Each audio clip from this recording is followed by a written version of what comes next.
Hi అండి, నమస్తే. నేను మీ అరుణాని. Welcome back to our channel. ఈరోజు ఇంకొక మంచి సూపర్ స్వీట్ రెసిపీతో మీ ముందుకు వచ్చేసాను.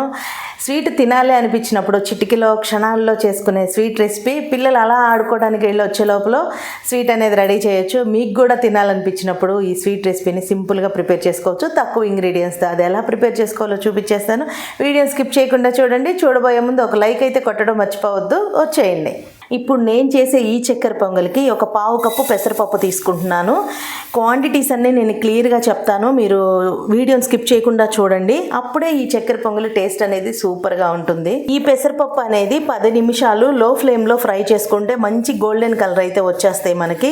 ఈ పెసరపప్పు వేపుకునే దాంట్లోనే టేస్ట్ అనేది చాలా బాగుంటుంది. ఈ రెసిపీ గుర్తుపెట్టుకోవాల్సిన ఫస్ట్ విషయం, 1/2 కప్పు రైస్, మనం రెగ్యులర్గా అన్నం వండుకునే రైస్ అండి, 1/2 కప్పు తీసుకున్నాను. 1/2 కప్పు పెసరపప్పు, టోటల్గా 1 కప్పు తీసుకున్నాను నేను మెజర్మెంట్కి. 1కి 2 సార్లు కడిగి కుక్కర్లో వేసుకుందాము. ఇలా శుభ్రంగా కడిగిన రైస్ని వేసుకుందాము. ఇక్కడ మీరు తెలుసుకోవాల్సింది ఏంటంటే, రైస్ అనేది ఎప్పుడూ కూడా ఈ చక్కెర పొంగల్కి నానబెట్టకూడదండి. రైస్ నానబెట్టామంటే మెత్తగా అయిపోతుంది. మనకి ఈ పెసరపప్పు అనేది చూసారా మంచి గోల్డెన్ కలర్ వచ్చినాయి కదా. ఇప్పుడు కుక్కర్లో యాడ్ చేసుకుందాం. ఇలా వేసుకున్న తర్వాత 1 కప్పుకి 2 కప్పులు వాటర్ అందరూ వేసుకుంటూ ఉంటారండి. 2 కప్పుల వాటర్తో పాటు 2-3 స్పూన్లు నీళ్లు కొంచెం తక్కువ చేసుకోండి. ఇక్కడ 1 కప్పు ఫుల్గా వేసేసాను. 2వ కప్పుకి ఒక 3 స్పూన్స్ తక్కువగా వేసుకుంటున్నాను. అప్పుడు మనకి పొడి పొడిలాడుతూ వస్తుంది. కొంతమంది ఏం చేస్తారు, 1కి 2 చొప్పున వేసుకుంటారు, అన్నం కాస్త మెత్తగా అవుతుంది. అలా కాకుండా 2కి కొంచెం తక్కువ వేసుకోండి.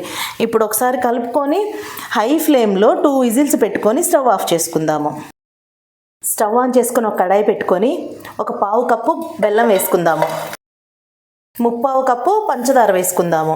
టోటల్గా మనకి కప్పు బాగా వస్తుందండి. కప్పు మీద కొంచెం ఎక్కువ క్వాంటిటీ తీసుకోవాలి. లేదంటే కప్పు అయింది కాబట్టి మనకి పెసరపప్పు కానీ బియ్యం కానీ మీరు కప్పు కరెక్ట్ కొలత బెల్లం తీసుకున్నా కూడా సరిపోతుంది. కొంచెం స్వీట్ ఎక్కువ తినేవాళ్ళు ఇంకొక 3-4 స్పూన్స్ యాడ్ చేసుకోండి. ఇక్కడ ఒక 50 ml వాటర్ వేసుకొని బెల్లాన్ని అనేది కరిగించుకుందాము.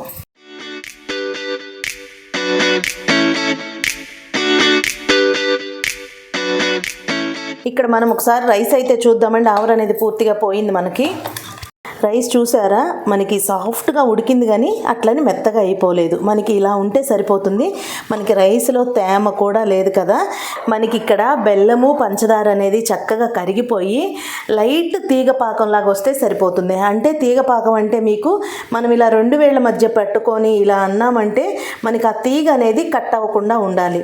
మనకి అలా తీగ పాకం వస్తే సరిపోతుంది. అంటే గులాబ్ జామ్ పాకం మీద కొంచెం ఎక్కువగా మనము ఈ పంచదార బెల్లం పాకాన్ని ఫిల్టర్ చేసుకుందాం. ఎందుకంటే ఏమన్నా ఇసుక చెత్త అంటే ఇలా వస్తూ ఉంటుంది కదా బెల్లంలో, మనం ఫిల్టర్ చేసుకొని రైస్లో వేసేసుకుందాము. ఒకసారి కలిసేలా కలుపుకొని మనం స్టవ్ ఆన్ చేసుకొని స్టవ్ మీద పెట్టుకొని కాస్త ఈ అన్నము పాకము మనకి దగ్గర పడేలాగా కుక్ చేసుకోవాలి. ఇలా కొంచెం ఒక 1/2 టీ స్పూన్ యాలకుల పొడి వేసుకుందాము. 1 స్పూన్ ఫుల్గా నెయ్యి వేసుకుందాము. ఒకసారి కలుపుకుంటూ ఇంకాస్త దగ్గర పడేలాగా ఉడికించుకోవాలి. ఈ చక్కెర పొంగల్కి నెయ్యితోనేనండి, నెయ్యి ఫ్లేవర్ చాలా బాగుంటుంది. నెయ్యి మాత్రం తక్కువగా అసలు వేసుకోవద్దు, నెయ్యి ఎక్కువగా వేసుకుంటేనే టేస్ట్ బాగుంటుంది. స్టవ్ ఆన్ చేసుకొని ఒక కడాయి పెట్టుకొని ఇక్కడ ఒక 3 స్పూన్స్ నెయ్యి వేసుకుందాము. నెయ్యి అనేది కొంచెం హీట్ అయిన తర్వాత ఇలా ఒక కట్ చేసి పెట్టుకున్న ఎండు కొబ్బరి ముక్కలు ఒక 1/2 కప్పు తీసుకుందాము. ఫస్ట్ ఈ ఎండు కొబ్బరి పీసెస్ కొంచెం ఫ్రై అవ్వాలి. ఈ కొబ్బరి ముక్కలు కొంచెం ఫ్రై అయిన తర్వాత ఒక 1/2 కప్పు కాజు తీసుకుందాము. కాజు కూడా కొంచెం ఫ్రై అయిపోయిన తర్వాత కిస్మిస్లు కూడా ఒక 1/2 కప్పు తీసుకున్నాము. మనం చేసే ఈ చక్కెర పొంగలికి నెయ్యి కావచ్చు, డ్రై ఫ్రూట్స్, కొబ్బరి ముక్కలు కొంచెం ఎక్కువగానే పడతాయండి, అప్పుడే టేస్ట్ బాగుంటుంది. మనకైతే ఇక్కడ రైస్ చాలా దగ్గర పడిపోయింది కదండి, ఎందుకంటే ఇక్కడ మనం వేసుకున్న పాకం ఏమీ లేదు కదా, వాటర్ కూడా ఏమీ లేదు.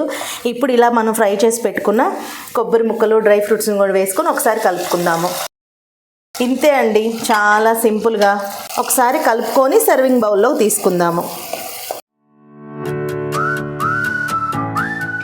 మీరు ఇక్కడ చూసినట్లయితే ఈ చక్కెర పొంగల్ అనేది మనకి ఎంత పర్ఫెక్ట్గా వచ్చిందో. ఎక్కువ టైం పట్టకుండా ఒక 10 మినిట్స్లో ఈ స్వీట్ రెసిపీని అనేది ప్రిపేర్ చేసుకోవచ్చు. నేను మీకు వీడియో చేశాను కాబట్టి కాస్త టైం అనిపిస్తుంది, కానీ పిల్లలు బయటికి వెళ్ళి ఆడుకొని వచ్చే లోపల చేసే అంత గొప్ప స్వీట్ రెసిపీ అండి ఇది. హెల్త్కి కూడా చాలా మంచిది.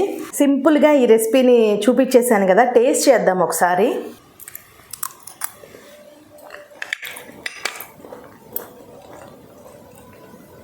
మాటలు లేవు, మాట్లాడుకోవటాలు లేవు, అంత కమ్మగా ఉంది ఈ స్వీట్ రెసిపీ. కొబ్బరి ముక్కలు తగులుతూ ఫ్లేవర్ అయితే ఎక్సలెంట్గా ఉందండి. తప్పకుండా మీరు కూడా ట్రై చేయండి. మీకు ఎలా అనిపించిందో మీ ఫీడ్బ్యాక్ నాకు కామెంట్ సెక్షన్లో కామెంట్ చేయండి. నచ్చినట్టయితే ఏం చేయాలో తెలుసుగా, లైక్ చేయాలి, షేర్ చేయాలి. కొత్త వాళ్ళు ఇంకా సబ్స్క్రైబ్ చేసుకోకపోతే తప్పకుండా సబ్స్క్రైబ్ చేసుకోండి. నేను చెప్పిన ఈ మెజర్మెంట్స్తో ఒకసారి తప్పకుండా ట్రై చేయాల్సిన రెసిపీ. Bye friends.